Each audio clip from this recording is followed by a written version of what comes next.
ওম তৎসৎ। নমস্কার। আমাদের শ্রীমদ্ ভাগবত গীতায় আমরা লক্ষ্য করলেই দেখতে পাই প্রত্যেকটা অধ্যায়ে রয়েছে একটি শব্দ। সেই শব্দটি হলো যেমন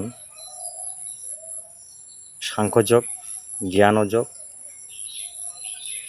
ধ্যানযোগ ইত্যাদি। এই যোগ শব্দটি প্রত্যেকটা অধ্যায়ে শ্রীমদ্ ভাগবত গীতায় রয়েছে। কেন এই যোগ শব্দটি প্রত্যেকটা অধ্যায়ে ব্যবহার করা হয়েছে, এর অর্থ কী? এর অর্থ হলো এই যে জীবাত্মার সঙ্গে পরমাত্মার যে মিলন, তাই প্রত্যেকটা অধ্যায়ে যোগ শব্দটি ব্যবহার করেছেন। অর্থাৎ আত্মার সঙ্গে জীবাত্মার মিলন ঘটানো। যেমন আমরা সংখ্যায় সংখ্যায় যোগ করলে যোগফল আমাদের বাড়ে, কিন্তু এক্ষেত্রে 1 যোগ 1 করলে একই হবে।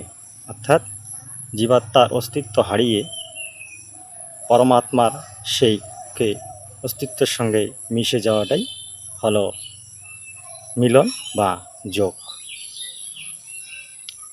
আদি শঙ্করাচার্য একটি শ্লোকে বলছেন, ন মৃত্যু ন সংখ্যা ন মে জাতি ভেদা পিতা নৈব ন মে নৈব মাতা ন জন্ম না বন্ধু ন মিত্রম ন গুরু নৈব শিষ্য সচ্চিদানন্দ রূপঃ শিবহম শিবহম।